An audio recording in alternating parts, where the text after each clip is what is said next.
To the second Opposition Day motion relating to air passenger duty.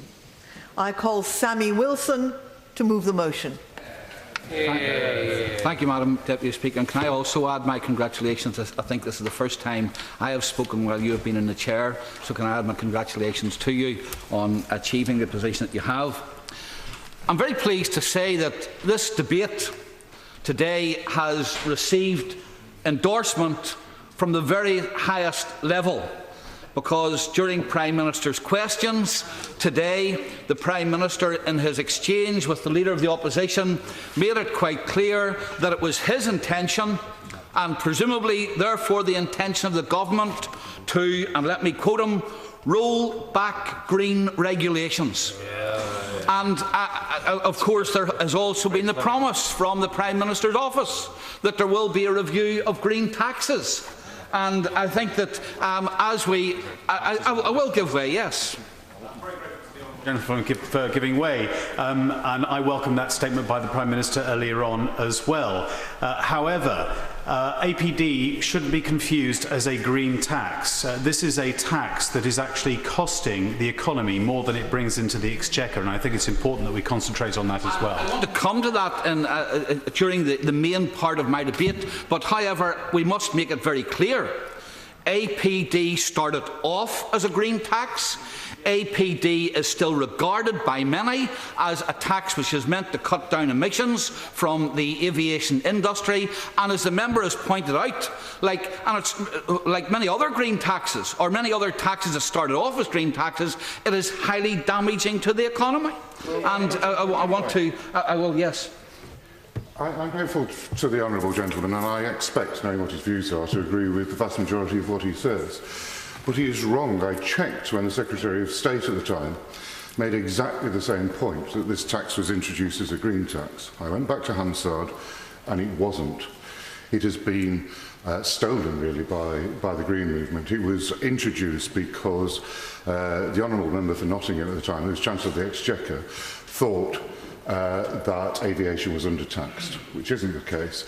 But I will agree with most of his points, but it was not introduced as a green tax.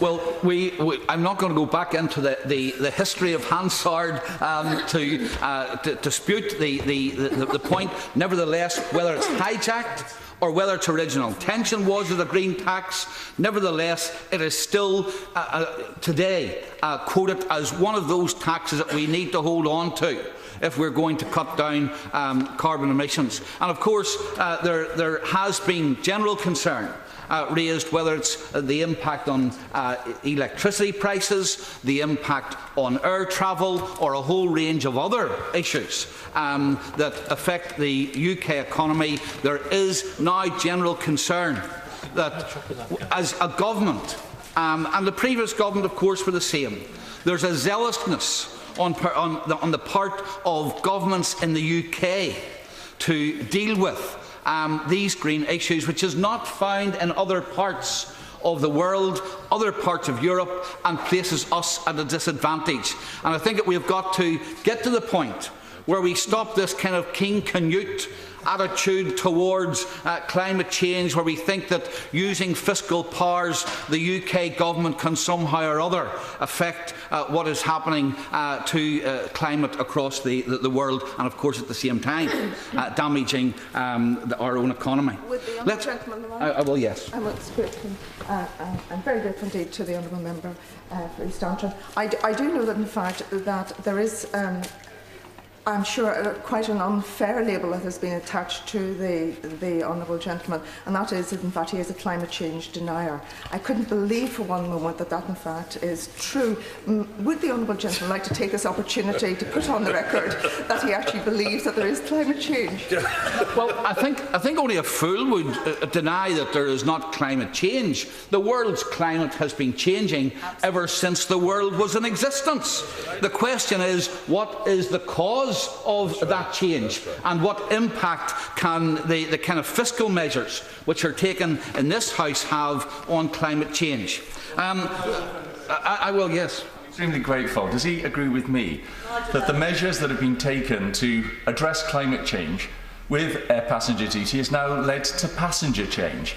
And what that means is that instead of them flying from domestic airports in the United Kingdom, they're now going to Schiphol, Paris, Frankfurt and Madrid, and taking their long-haul flights from there, meaning that the United Kingdom just loses out.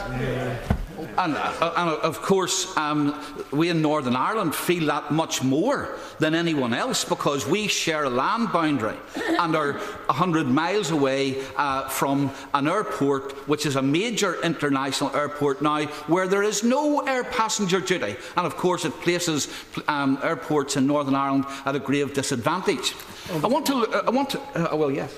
I'm grateful to the honourable gentleman. I'll glide over the advertising of Dublin Airport there, but isn't the point here really that it's nothing really to do with climate? It's to do with demand management at Heathrow, and there is there is not the capacity at Heathrow to deal with the demand. Therefore, with this demand management tool, that is then damaging other airports in Northern Ireland, Scotland, wherever. Well, I don't know whether it's about demand management at Heathrow. The one thing I do know is that it has impacted not just on the pattern of how, where people fly from and how people fly, but has also, and much more importantly, had a huge impact on economic growth in the United Kingdom, and also on the connectivity which many, especially of the regions, need to develop markets elsewhere in the world, and I'll come on to that in a moment or two. But let's just look at the facts. That since it was introduced, the rate of air passenger for short-haul flights has increased by 160%, for long-haul flights by 225%. A tax which currently brings into the Exchequer £2.8 billion, and that will be rising to £3.8 billion by 2016, or £3.8 billion by 2016-17. And of course, in comparison with other EU countries, and this is where the problem lies. Many other EU countries don't have any. Some introduced it and abandoned it because of the impacts which it has had. And those who do retain it at a level which is much less significant than what it would be here in the rest of the United Kingdom. And I'm not going to bore the House with the percentages here, and I'm sure other members may well wish to bring out may want to quote them, and the impact that it has on the airports in their particular area. The next point that I want to look at is, what effects does air passenger duty have on the economy?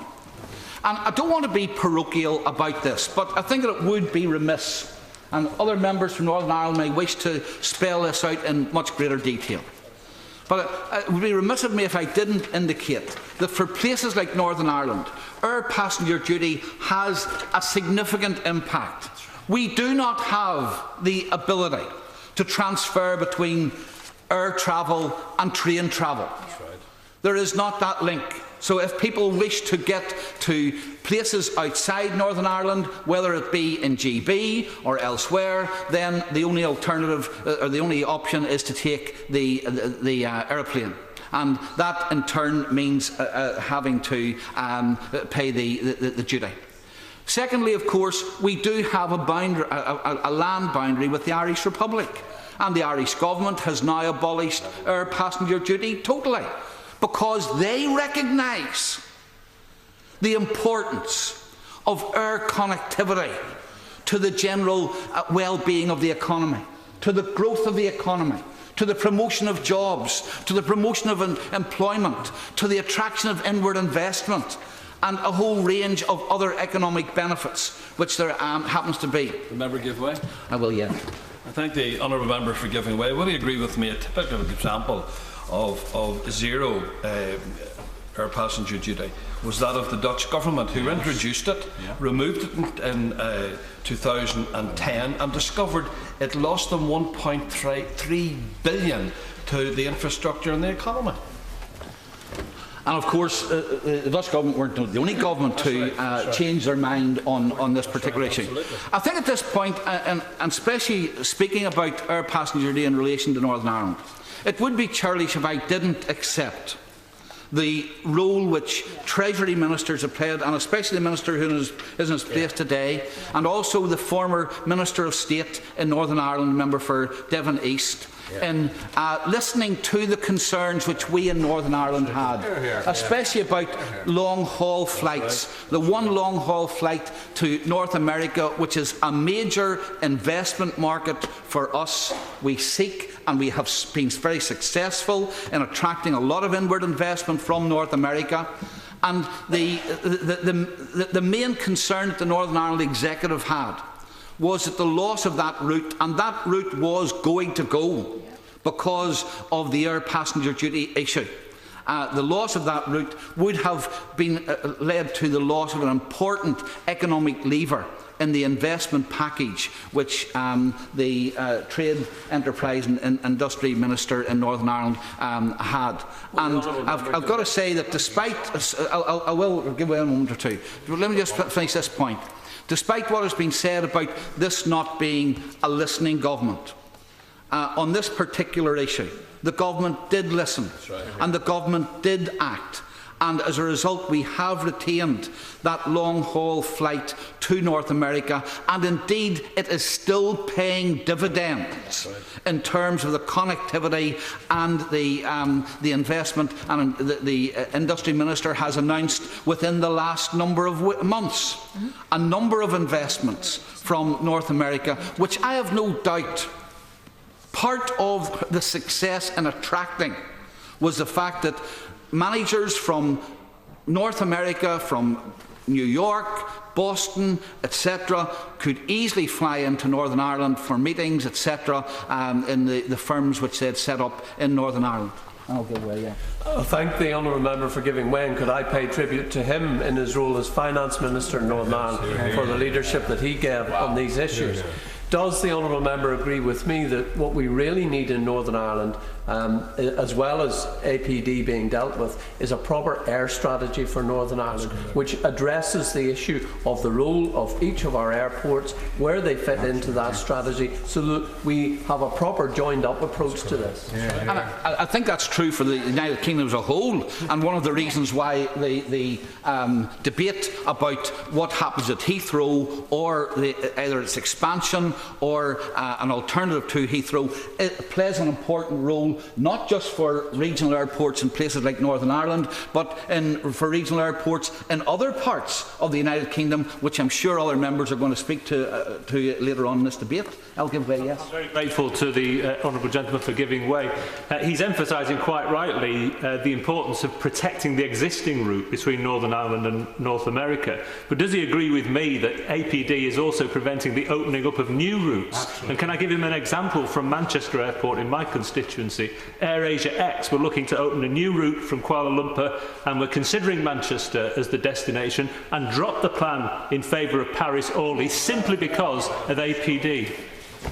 One of the reasons why the Northern Ireland Executive sought the devolution of long-haul air passenger duty, and of course we pay the price for that, because the lost revenue has to come out of the block grant which comes to Northern Ireland, but it was felt important that even the loss of that particular part of the block grant, the freedom that it gave us to then look and try and search out alternative and new long-haul routes, was important to the economy. And I've heard time and time again from regions in England and in Scotland as well, that where their industry leaders believe that it is important to try and get new long-haul routes for connectivity, both for selling exports, getting inward investment, making business connections, and this is being held back because of the fact that there is the huge level, I'll give it a moment or two, the high level of air passenger duty for those long-haul flights. I think the Honourable Lady had asked me first. I'm very grateful to Honourable Gentleman. I've listened with great interest to the effects of air passenger duty on Northern Ireland and the complexities of the issue. Is he aware that it's also a tremendous issue in the Caribbean? Because of the arbitrary nature of the way it's been zoned, you pay more air passenger duty to go to the Caribbean than you go to North America. And doesn't this all point to a need for a holistic look at air passenger duty and in its effect, not just on the economy of Northern Ireland, but of traditional allies of Britain in the Caribbean. And I don't want to get into the complexities as to how the air passenger duty is calculated, but you know, for anyone who has even the basic knowledge of geography, they know that the Caribbean is closer than California, yet California is regarded as closer in terms when it comes to air passenger duty. So, I mean, even there are anomalies which have got those kind of regional impacts, and I'd indicated it would give way. Really grateful for the honourable gentleman giving way. Have the Northern Irish been able to form any solidarity with the small nations that are in the Caribbean and are suffering in this way? And of course he will recognise that there are many British citizens of Caribbean background. They are certainly not the country's richest citizens who cannot afford, as a family of four, £332 extra in air passenger duty to fly back to the Caribbean on a once-in-a-lifetime trip. And of course, the member does make a very important point, that this tax, although it's regarded by some as a tax on the rich and therefore a progressive tax, it is not. It is a flat rate tax. Therefore, it is a regressive tax, and indeed, given the fact that for many of those who are hit, or people who are travelling on holidays or travelling to see their families, they save up for it, even if they're on low incomes. 45% of those who are hit by it would be regarded as being on medium or below medium incomes, yet they pay the same tax as those who are earning more than 80,000. And you know, so that even in terms of leave aside the impact on growth, the impact on exports, the impact on industry, the regressive nature of the tax makes it an unfair tax. And another reason why I believe it is important that the issue needs to be looked at, and I'll give you, yeah. I'm very grateful to the honourable member for East Antrim, but can I suggest to him that, bearing in mind the huge revenue that at the moment APD yields to the government and the fact that passenger demand is currently rising, it is actually quite a good idea to concentrate on some of the anomalies in the structure of the tax at the present time. That might be the weakest point of the shell around the argument to try to break, in the way that it impacts perversely, as he's been persuasively saying, in Northern Ireland, in the Caribbean, and indeed in other parts of the Commonwealth. And I think that the members are absolutely right on that particular issue. And one of the reasons why, of course, we in Northern Ireland have, first of all, sought devolution of the long-haul tax. We couldn't have afforded to have had all of our passenger duty devolved and the impact it would have had on the block grant. But nevertheless, I think that chipping away at it in that particular way is important. I do want to come to the issue later on, of course, of the revenue which the government currently makes on, because I'm sure that is the point that the Minister is going to make. It's one thing to stand up there and rant about the air passenger duty and about the inequity of it and the unfairness of it and everything else, but where are you going to get the money from? And I'm quite happy to deal with that, and I will deal with that point in a moment or two. I'm very grateful, honourable gentleman. And isn't all that he's highlighting just show the mindset of the zero-sum game? That when APDs devolve, there is no concept that this will cause a growth in the economy, and therefore the government that's doing that should be rewarded in any way. All you will do is be penalised while another department in London gets the extra revenue in the economy. Well, and I mean, I want to address that because I've kind of dealt with the issue of Northern Ireland, but this is a general issue as far as I'm concerned for the United Kingdom economy as a whole. Right, let's look at what the objectives of the government are at the moment. We wish to achieve economic growth.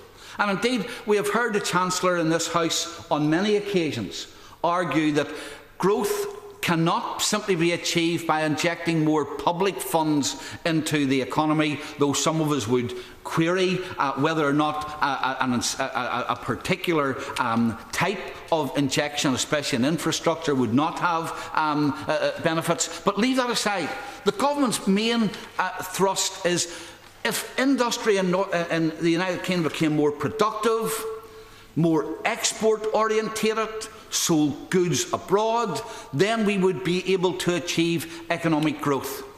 And yet, if there's one tax which is militating against export-orientated growth, It's this tax. Businesses currently pay about £500 million per year in air passenger duty. That in turn, according to all of the reports that have been done, that in turn is a fact which influences the willingness and the ability and the frequency with which businesses will go overseas to look for suppliers, to look for markets, to look for investment, to look for opportunities. So it has a deflationary effect as far as that's concerned, and it has a disincentive effect for businesses to do exactly what the government wishes it to do. And that will, I'll give way in a moment or two. And therefore, it does impact on the ability for firms to increase their markets, increase their productivity, bring investment in, which of course creates further competition and helps to increase the health of the economy. And I will give way to the member. Thank you. Very interesting points that the honourable member, very interesting points the honourable member for East Antrim brings up. One of the things that I'm puzzled about, though, is that if reducing APD increased flights, where would these planes land? At the moment, we seem to have a shortage of capacity. So I just wondered what would happen if we're full because it's doing so well. What would happen? Well, I think that the point was made earlier on, of course, that by the member for Lagan Valley. Yes, I couldn't remember who it was made. It was only behind me. I couldn't remember who it was. But the point was made that this has to be seen as well in the context of an overall strategy. However, as has been pointed out by a number of members already, there are airports other than Heathrow and other than Gatwick which are capable of taking long-haul flights, and indeed for many of the regions of the United Kingdom, having those direct long-haul flights from those airports, or even short-haul flights to other destinations, would help the regional economies quite significantly, and therefore, there is excess capacity there. So I don't think we should always think in terms of only the two, or the main hub airports when we're talking about the capacity that there is for the industry. What would be there has been studies done on, and indeed a report went to the Chancellor on the impact of removing air passenger duty. It's referred to in the motion today. PwC carried out the report. They estimated, and by the way, and I know that all economic models can be challenged. Being an economist myself, I used to tell youngsters in school when I was teaching them that, you know, the model is only as good as the assumptions you put into it. And the assumptions you put into it may change before you've even started run the model through for a long enough time. So we always have to be very careful about economic modelling, and I accept that, and I'm sure the Minister is going to make the point when respond anyhow.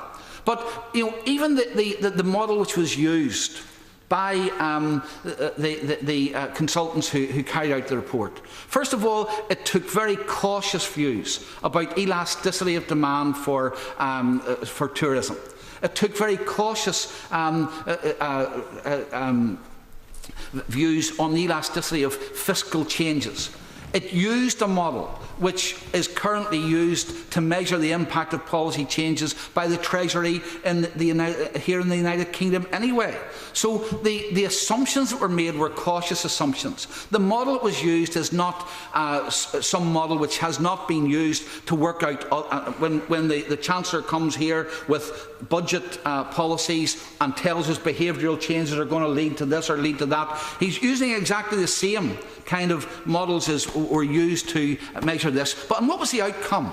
The outcome was this, that to reduce or to take away air passenger duty altogether in the first year would lead to GDP growth of 0.45%.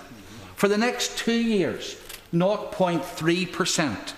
Over the 3 years, £16 billion added to GDP, 60,000 jobs, and an increase in exports of 5%, an increase in inward investment of 6%. Those were the kinds of things that were made. And here's the good thing about it. Because it is a legitimate question. It's a question I used to always ask people when they came asking for money. Say, well, where's it to come from? If you want me to spend more on this, where are we going to spend less? Or if you want the regional rate reduced, the taxes on businesses reduced in Northern Ireland, where are you going to get the money from? What do you want me to do? Because it's always got to be counterbalanced. But here was the good outcome of this, that this is actually fiscally neutral. In fact, if anything, given the impact that it would have on exports, given the impact that it would have on investment, given the impact it would have on growth, that when you took into consideration all of the fiscal impacts, the $4 billion that would be lost by 2016-17 would be more than compensated for by the increase in tax revenues and the reduction in benefit payments. Now, that's most unusual for any kind of fiscal change. But the reasons for it were that, first of all, the level of taxation is so high in the United Kingdom compared to other places that there would be a very positive impact. Secondly, the importance of transport. And this is not borne out just by the model, this is borne out also by what the Department of Transport says. The importance of transport to the economy is such that there's a huge multiplier effect. And lastly, because of the connectivity which this gives to other markets, there will be a very, very positive impact. So it is one of those unique ones. The other point I would make, of course, is that since the coalition government made a promise at the very start that it was going to look at a replacement for air passenger duty, and that the revenue that would be raised, didn't say there would be more revenue raised, but that the revenue be raised would be used to offset income tax changes. So it would appear that the promise from the party, from the government, and the government side already is that they had factored in, had they changed the method of taxation for air travel, that they didn't see that money as going into the general pot, either to reduce borrowing or to facilitate spending in other departments. They saw it as something which would be given away anyway to taxpayers. So I think that as far as how do we pay for it is concerned, first of all of the indications are, and the work which has been done is that this should be revenue neutral. But anyhow, I assume if a promise was made by the government, and maybe I'm just being naive here, but if a promise was made by the government that the revenue from taxing air travel would be given an income taxes that they'd factored in already, that they didn't actually need it for part of the fiscal reduction plans that they had anyhow. If I could come just to one last point, and I was actually going to talk about the environmental concerns. Members may have gathered that as far as I'm concerned, the impact of CO2 emissions or whatever other emissions there may be from air travel and the impact that has on the world environment doesn't feature very high on my list of priorities. I am one of those who believes that there's a big orange globe up in the sky and that for billions of years it has influenced the climate of this earth and will continue to do so, and the impact which we as humans have will be very, very limited on that, and certainly we shouldn't be strangling our economy in order to try and change the climate, especially when across the world the bigger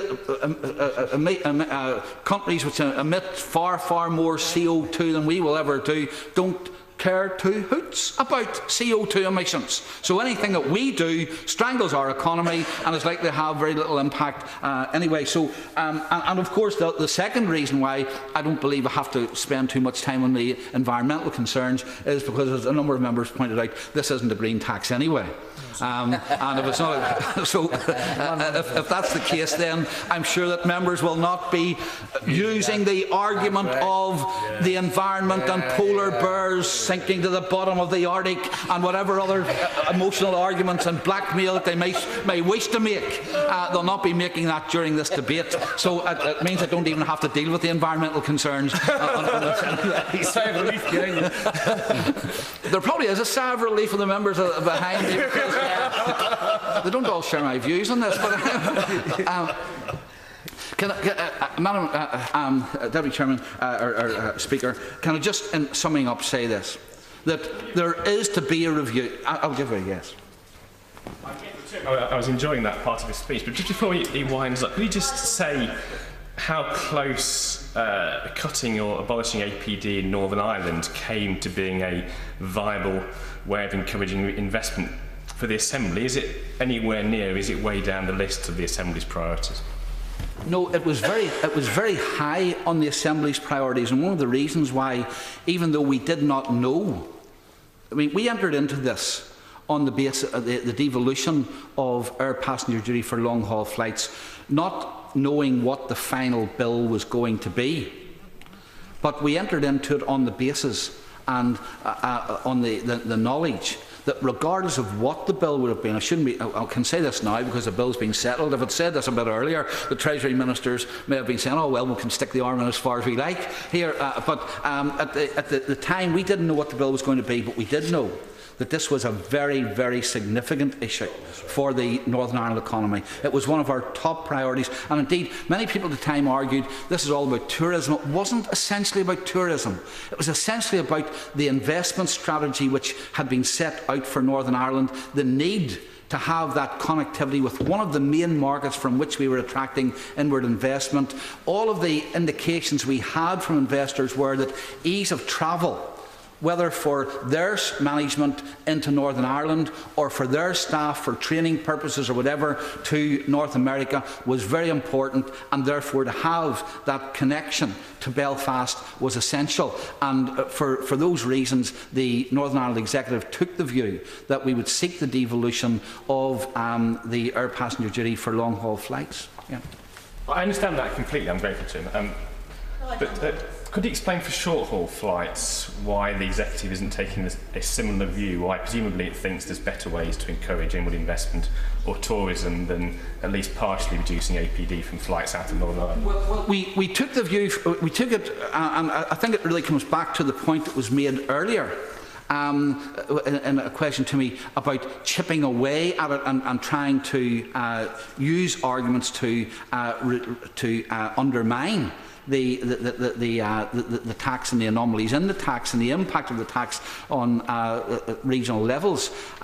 We took the view that the most important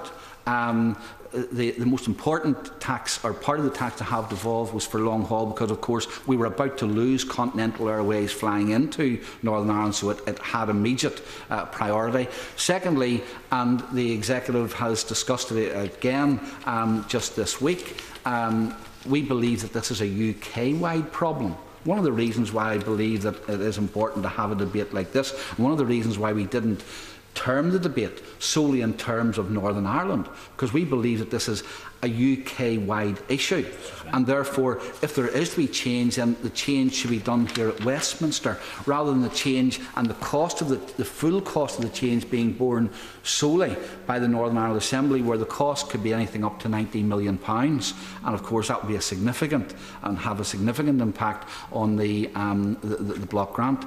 So I will, yeah. I mean, I fully accept that, but wouldn't the honourable member also realise that, or accept that there is Northern Ireland is special and is different, because we do have a lot of sea in between us, and therefore people who can't fly or can't afford to fly have to go for a very, very long route. And it might be helpful if some of the ministers sometime, when they're going to Belfast, don't fly but actually go the route that many of our poorer people have to go, because it's so much cheaper to go all the way up to Stranraer. Exactly right, and of course the road journey, or whether it's road, combination of road rail, is quite expensive as well, and quite long.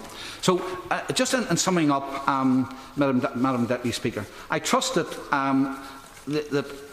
during this debate, we will hear from members about the impact which they believe this tax and have seen this tax having on the part of the economy which they represent across the United Kingdom. And I would also say to the Minister, since there is to be a review of green taxes, semi-green taxes, pale green taxes, taxes that used to be green but are no longer green, whatever it happens to be. And given that this particular issue should be revenue neutral, yet should fit in with the government's strategy of export-led growth, I trust that it will be given serious consideration in the future in the review of fiscal policy.